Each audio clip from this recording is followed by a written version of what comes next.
In the middle of our preparations for Season 7 of this, your favorite podcast, the Revisionist History team got on a train to Philadelphia, 4 of us, carrying props, recording equipment, and extra microphones. Our destination, the Gothic, ivy-covered cathedral of higher learning that is the University of Pennsylvania. And why did we go? Because we had cooked up a little experiment, and we were curious to see how it would fly.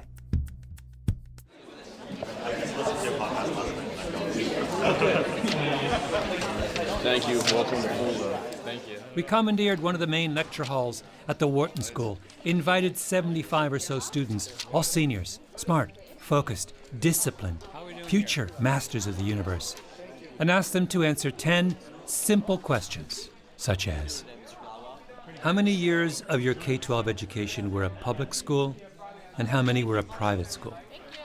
At the time of your graduation from high school, how many continents had you visited? At any point during your middle school and high school years, did your parents provide you with a private tutor? How you doing today, Mr. Gladwell? Pretty good. Enjoying myself. I looked out at rows and rows of eager students, hunched over their desks in anticipation, took a deep breath, and began. So my name is Malcolm Gladwell. I am the host of the podcast Revisionist History. The theme of this season of Revisionist History is experiments. And one of the experiments of this season involves all of you. So you guys are guinea pigs? Yes, guinea pigs. Because in the manner of all guinea pigs, they were entirely in the dark about what we had in store for them.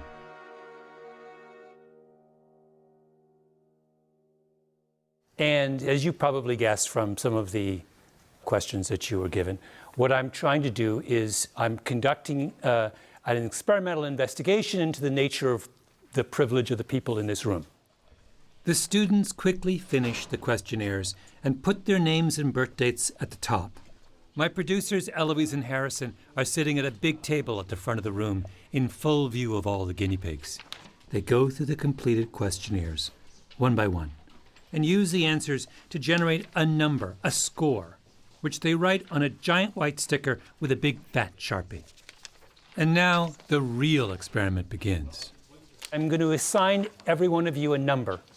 If they can figure out what their number means, they will understand something essential about how broken the system was that propelled them to the Ivy League, and how to fix it. Just peel off the back, and I'd like you to affix the sticker to your chest so we can all see each other's numbers. You're going to look around the room, see everyone else's numbers, see your number, and hopefully that will aid you in your investigation of what exactly the nature of this experiment is. I'll just read... The students sat there with their numbers stuck to their chests, looking around in befuddlement, trying to make sense of everyone's score. I tried to help them figure it out, gave them hints, nudges. Think about this. I gave you a series of questions. Some of those questions involved a yes or no answer. So you saw 2 people, Eloise and Harrison, who quite quickly, in the space of about 5 minutes, 10 minutes, went through 75 or so responses and were able to very quickly and easily assign you a number. So think about this logically. It wasn't a complex algorithm, right? There was no computer used. Eloise, how long would you say you were spending, and Harrison, how long would you spending on each questionnaire? 6 seconds. 5-6 seconds. Okay, that's a clue, guys. Let's go. Come on. Hi, my name is Abe. They might have just looked at zip code because that's a pretty good predictor of privilege just in and of itself. Abe has derived his hypothesis from question 6. What is the zip code your family lived in during your high school years? Perhaps, he speculates, the number on his chest was some kind of complex, mysterious derivative of his zip code. I didn't see if you had a computer, but if you did... There was no... Eloise, was there a computer? No, I did have to use a calculator 1 or 2 times. Calculator. Abraham, with all due respect, are you suggesting that Eloise and Harrison had memorized every zip code? It's plausible. They're very smart. Yeah. Not that smart. I'm Zach. I think it really has to do strictly with the private versus public education system in the U.S. Nope, that's not what we were looking for. Hi, my name is Joseph. A question that I thought was very interesting on there was about if you have any siblings, and if so, how many? Nope, not that either. Hi, I'm Kaylee. One that I don't think I've ever been asked in relation to this was if I drank when I was in high school, what age did I get drunk at? Kaylee's referring to question number 9. In high school, did you drink alcohol? And if yes, when did you first get drunk? Could you come up with any reason why I would have asked that question, or do you think that's just one of the ones that I'm just blowing smoke on? I have my own hypothesis, but I can't. Oh, come on. What if I'm wrong? This is all about being wrong. Oh, this is all about being wrong.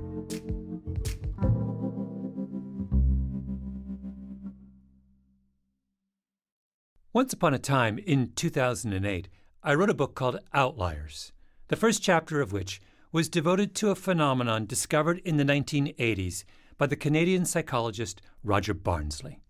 Here's some of what I wrote. The explanation for who gets to the top of the hockey world is a lot more interesting and complicated than it looks. Good Lord. I do not sound like I'm enjoying reading my own book. Listening to this part of the Outliers audiobook now, I'll admit I have some regrets about that chapter. We'll get to that, I promise. Anyway, it occurred to me as I planned our trip to Philly that I should talk to Barnsley again and go over his discovery one more time. Make sure I understood everything. So I called him up and asked him to retell the story of how, in the early 1980s, he and his wife Paula stumbled upon what has come to be known as the relative age effect. We were living in Lethbridge, Alberta, and we went to a junior A hockey team. It was the Lethbridge Broncos at that time. Barnsley's wife Paula started reading the game program, which had the rosters of both teams listed in it. Paula said over to me, "Roger, when do you think all these hockey players were born?" And I remember thinking to myself, well, that's kind of a silly question. So I did a quick calculation. I said, Paula, their average age 18. It's about 1982, so they're probably all born in around 1964. And she said, no, I'm not talking about the year. I'm talking about the month. And I said, what are you talking about? And she opened up the page of the program where they had listed the roster of the team. And it just jumped out at us. It just jumped out that the majority of these players were January, February, and March. And then you seem to get the odd April and May and very few in the fall. And I said, my goodness, that's just remarkable. He went home and expanded his search further. Everywhere he looked in competitive hockey, same thing. For some reason, most players were born in the first part of the year. And that's when that famous 40, 30, 20, 10 by the quarters of the year showed up. The famous 40, 30, 20, 10 phenomenon that he's talking about is what, in Outliers, I referred to as the iron law of Canadian hockey. Quote, in any elite group of hockey players, the very best of the best, 40% of the players will have been born between January and March, 30% between April and June, 20% between July and September, and 10% between October and December. End quote. Now, why is this? It's because Canada is obsessed with hockey, and coaches start picking players for all-star traveling squads at the age of 9 or 10. Since the eligibility cutoff for Canadian hockey is January 1st, that means the coaches are choosing among 9-year-olds who are as much as 12 months apart. And 12 months age difference at the age of 9 is a lot. The January kids are bigger and stronger and more coordinated than the December kids, which means that the January kid is more likely to be chosen by the coaches for the traveling squad, which means, in turn, that they will practice 2 or 3 times as often, play more games, have better coaches, better competition than the kids left behind. And what began as a completely arbitrary advantage based on a quirk of birthdays turns over time into a real advantage. The same phenomenon holds true in other sports. Soccer, swimming, you name it. You can find the relative age effect everywhere. And of course, it also applies to the classroom. Teachers aren't any better than coaches at disentangling ability from maturity. So relatively older kids in elementary and middle school end up getting more encouragement. They tend to get better grades. And they're more likely to be chosen for things like gifted and talented programs. Meanwhile, relatively younger kids are more likely to be diagnosed with learning disorders or flagged for problem behavior. I cannot tell you how many parents have come up to me over the years and said, "Because I read your book Outliers, I held my kid back from starting school, and it was the best decision I ever made." Of course it was. But parents holding their kids back doesn't solve the problem. It just creates a relative age effect arms race. There's a fancy private school near me where so many parents of younger children have held their kids back that now the parents of the formerly eldest children have responded by holding their kids back, whereupon the first set of parents are increasingly holding their kids back a second time, meaning that there is at least a theoretical possibility that in the most competitive corners of American private education, some kids may never graduate from high school. Maybe I should have seen all that coming when I wrote Outliers. I should have made it clear that I was not trying to teach neurotic upper-middle-class helicopter parents how to game the system. I just wanted schools and sports leagues to stop behaving like idiots. So, Barnsley's paper on relative age effect came out in 1985. Outliers, which was, I think, the first time Barnsley's work got wide publicity, was published in 2008. The world has been alerted for decades to the fact that all kinds of supposedly meritocratic systems have been hijacked. Has anything changed? You're in front of your computer. I am. Are you? I put the question to Roger Barnsley, the OG of relative age effect research. What have we learned? Can you Google the roster of the Canadian junior hockey team, national hockey team for 2021-22, the current roster? I'll do it right now. And I want you to go down the list of the forwards, just use the forwards for the sake of simplicity, and I want you to just read the 21 months of birth of the forwards on the current Canadian junior national hockey team. Their birth dates are just their names. I just want their birth months. Okay, let's just see. And then Barnsley repeated what his wife Paula did decades ago at the Lethbridge Broncos hockey game. He listed the birth months by number of the members of the national junior hockey team. Listen for birth months of 7 or higher. 2, 10, 1, 1, 1, 2, 11, 8, 4, 2, 10, 5, 4, 5, 2, 6, 1, 3, 1, 1, 5, 3, 2, 4, 7, 1. It's the same thing. It's the same thing. They've learned nothing. It's the same phenomenon you saw this 40 years ago. The iron law of Canadian hockey is still an iron law. Isn't that funny? Roger, It's not funny at all. It's depressing. Very depressing. Very depressing. Here we are, both Canadians. We are citizens of a country that cares more about hockey excellence than anything else. Let's be clear, anything else. And we are leaving an astonishing amount of talent on the table. Exactly. And we're refusing to learn. One of Canada's own prominent academics 40 years ago said to the hockey establishment, "What are you doing?" Yeah, that's right. And they haven't done anything. Canadian hockey hasn't done anything, but maybe revisionist history can.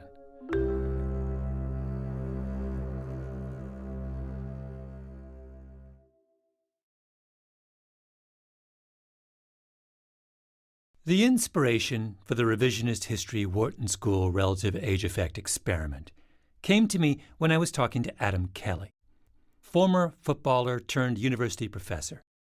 Kelly is a disciple of Roger Barnsley. He works with sports leagues to help them solve their age-related problems.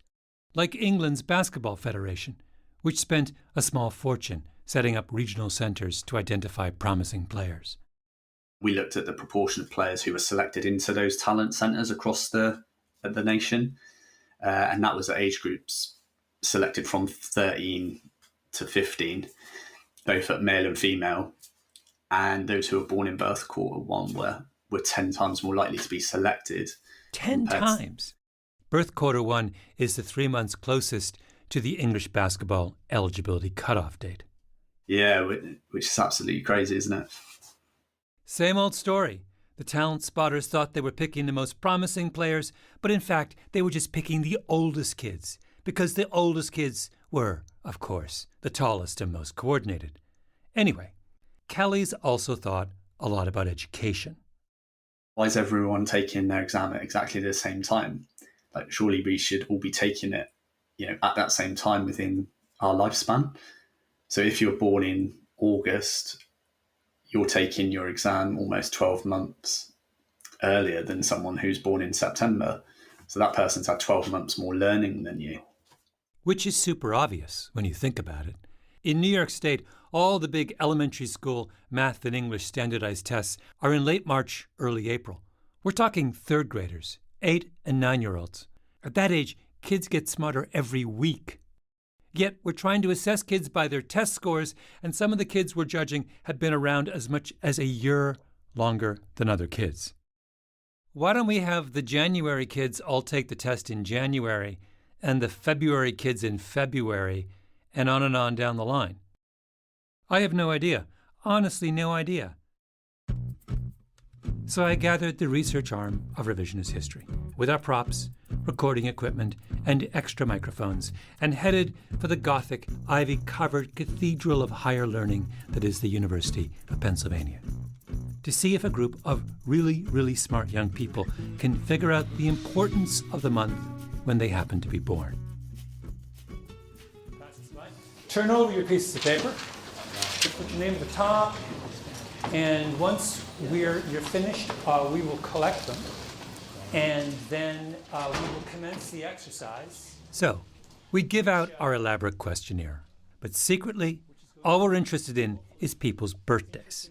And then Eloise and Harrison go through each questionnaire and use the birthdates to do a simple calculation. Technically, the youngest you could be as a college senior at the time of our experiment was to be born in September 2001. So if you were born then, you got a 0. 0 birth privilege. If you were 1 month older, born in August 2001, you got a 1. July 2001, you got a 2, and so on. The higher the number on the sticker, the older the student wearing it. We even had a contingency for students who might have skipped a grade somewhere along the way. You'd get a negative number if you were younger than the expected age of a college senior. First thing we found out, there were no negative numbers in the room. Back when I was in college, I knew dozens of people who had skipped grades. Apparently, that doesn't happen much anymore. But it was worse than that. There's no zeros. So you want a 1, 2, 2s, 3s, 4s, 5s. Anyone less than 10, stand up. One student finally stood up in the back row, a college senior who was a few months shy of her 22nd birthday. Oh, you're a 10? Oh, a 10 in the back row. Oh, another 10 emerges. We've got the 12, we got these 12s, and we got some 10s. Take a look. This is bananas. This is as bad as the Canadian national junior hockey team. In our sample of students from one of the world's most selective universities, there were no young seniors. None, not even close. There was no one at all who had been born in 2001, which is the year you would expect most seniors to be born in. At one point, a student started talking about her experience in a gifted and talented program. So I asked for a show of hands. Do you mind me asking, how many of you guys were in gifted and talented programs? Wow, basically all of you. Which makes sense, right? These were a group of relatively old students, and being relatively older makes it more likely to get into a gifted and talented program. And getting into a gifted and talented program makes it more likely to get into a school like Penn, which is why our group of seniors that day at Wharton were all really old. What begins as arbitrary advantage hardens into privilege. A simple fact about their own success that our students still hadn't figured out.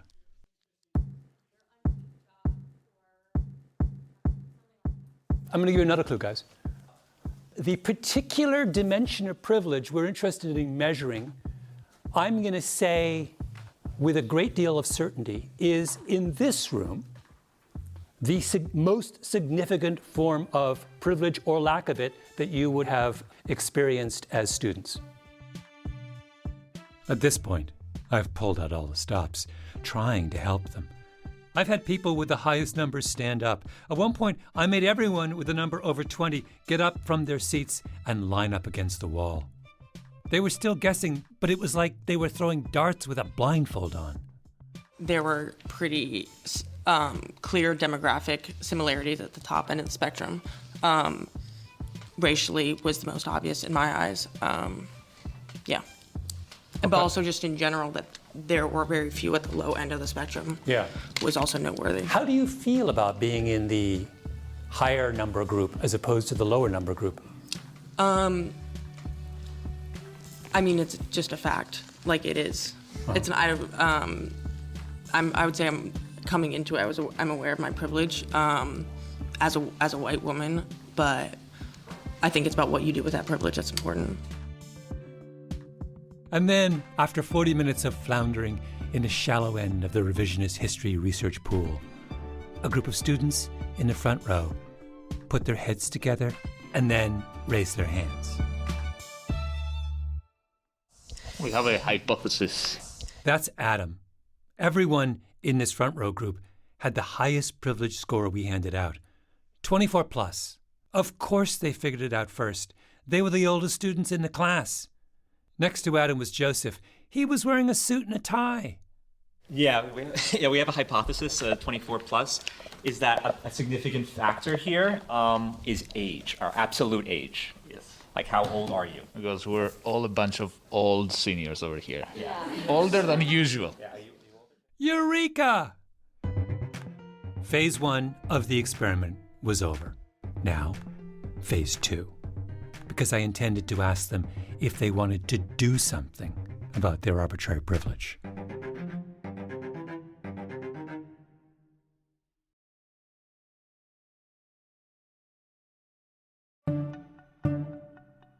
In Australia, they've invented something called maturity-based corrective adjustment procedures. MATCAPs, as it's known, for provisional use in the sport of swimming.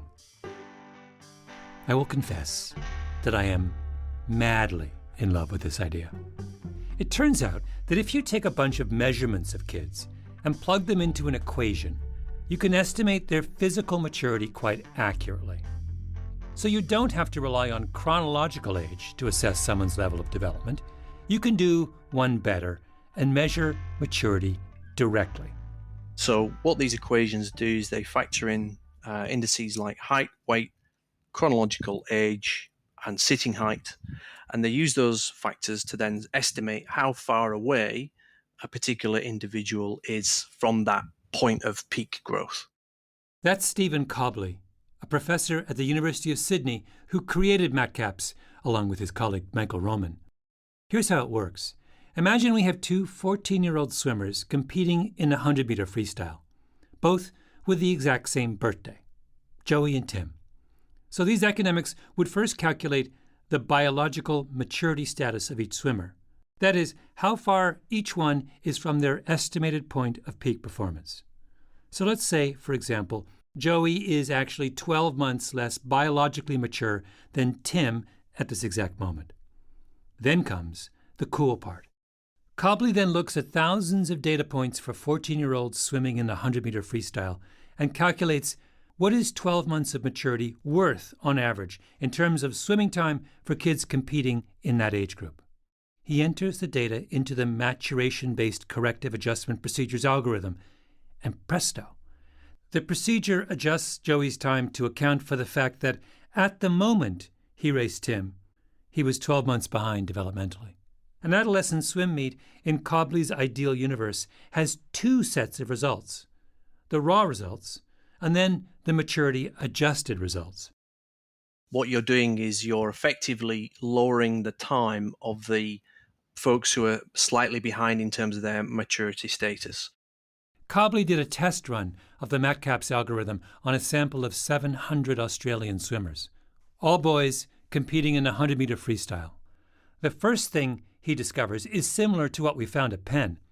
Among the top 25% of all adolescent swimmers, there were no late maturing boys. None. Zero. Which is an astonishing fact.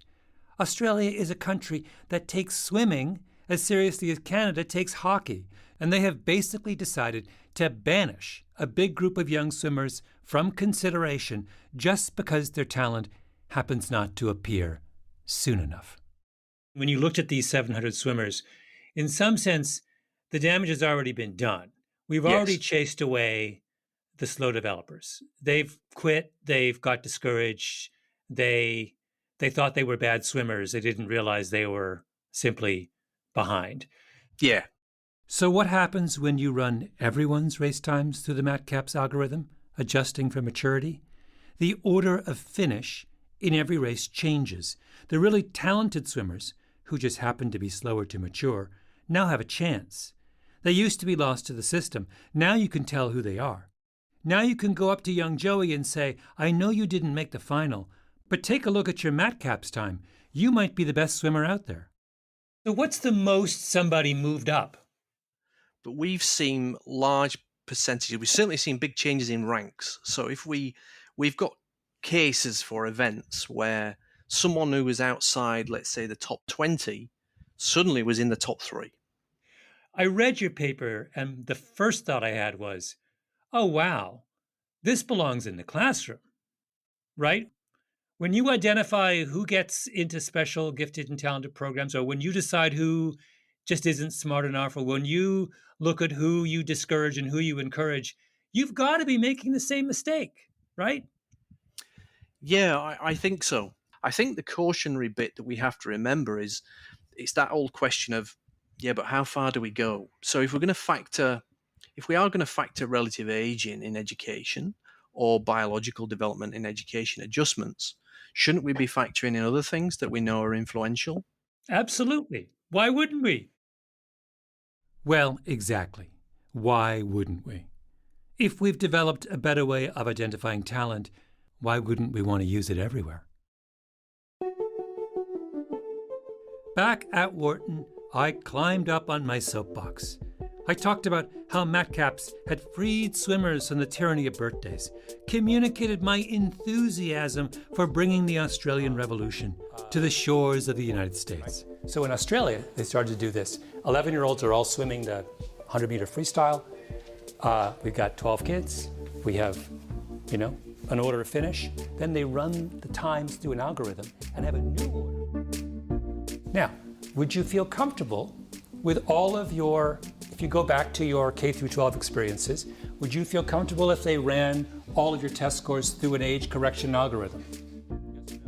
Around the room, I saw young people of promise, focused, eager. They would be my disciples. I was so full of excitement, I put the question to a vote. Yes or no? I say, do a show of hands. Who likes the idea? There was a great stirring and rustling. My heart leapt into my throat. I thought I had brought the birthday rights revolution into the heart of the lion's den. I looked up, looked around, and nothing. No roar of support. Only a long, cold silence. I've never seen less enthusiasm for a great idea in my life. Wait, what is the matter with you guys? A young man spoke up first. Well, it's like, to be completely honest, it's to be selfish about it, it would probably have hurt our chances of being right here in this room. Because I'm old for my grade. I did well on my standardized test scores. Maybe if they readjusted it, I would have been more in the median. He was a 22-year-old senior in college. So selfishly, I would say, no, it's not a good idea. From a societal standpoint, perhaps. So you're being honest. I'm being honest, yeah. It's like saying, legacy admissions or something like that. My father went to Penn and my mother went to Penn. Oh, you're drowning in privilege. Exactly, I'm drowning in How privilege. did you... If we get rid of this, but I'm just going to be honest. That's fantastic. Who else wants to... Then Matteo raises his hand. He is an 18 on his sticker, an age privilege advantage of a year and a half. And I think that's a poor idea because it assumes that everyone who is older is always going to be smarter, and everyone who's younger is always going to be less smart. I've seen some pretty old people do some terrible things. No, Matteo, that's not what it does. Well, it's neutral.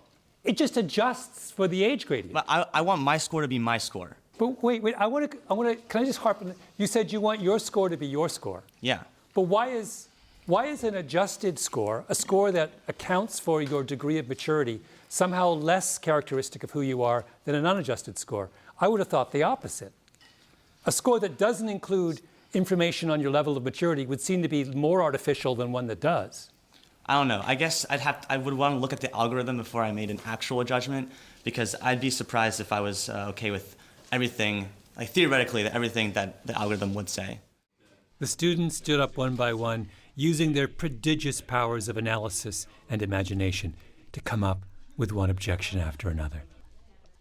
Why do you think you guys are so hostile to attempts to remedy the situation? My fear with the algorithm is that it could be gamed. So if this were implemented where we know that if you're younger, you get, say, a 100-point bump in the SAT or are viewed more favorably throughout your whole educational career, then we're probably sending our kids off to kindergarten at 4. Or we're planning, whenever we have our kids, looking at whatever the cutoff date is for kindergarten, in September maybe, and saying, all right, we're going to reproduce 9 months before that, in December or January.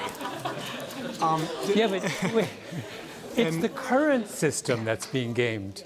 We're responding to the gaming, are we not? Yeah, so I guess the fear is that the algorithm could be regamed. Yeah. And yes, exactly. I put my hand on the table to steady myself. My head was spinning. These were the children of Outliers. Children raised according to the rules of a game I kind of helped set in motion. And now, the consensus among 75 elderly Ivy Leaguers was that the system should remain rigged in favor of the elderly. The apple cart must remain upright, with the shiniest and oldest apples on the top. Now, do I blame them? No, I don't. This is what happens when we give up on fairness as an essential principle. All that remains is cynicism. The students at Penn do not see the point of changing the system because their parents did not see the point of changing the system. And their parents didn't see the point because the schools didn't see the point. And the schools, for goodness sake, can't even rise from the slumber of their indifference to see that it makes no sense to give everyone an assessment test on the same day. We game the things that we've given up on. I tried my best in Outliers, but I subtitled the book The Story of Success, and if I learned anything from that afternoon at Penn, it's that we want to think about success as a word to describe ourselves, our own progress. But it's not really people who are successful. It's the systems around us. Great students and great hockey players come from great teams and great classrooms. And if you want to judge the success of those teams and classrooms, start by looking at their composition. Like, when was everyone born? And if we can't get that one right, God help us with everything else. All right. Thank you, guys. I hope this has all been fun. I hope this makes you feel free to wear your numbers for the balance of the school year. Revisionist History is produced by Eloise Linton, Lee Mengistu, and Jacob Smith, with Tali Emlin and Harrison Vijay Choi. Our editor is Julia Barton. Our executive producer is Mia Lobel. Original scoring by Luis Guerra, mastering by Flawn Williams, and engineering by Nina Lawrence. Fact-checking by Keisha Williams. Special thanks to Salman Ahad Khan for production help on this episode. I'm Malcolm Gladwell.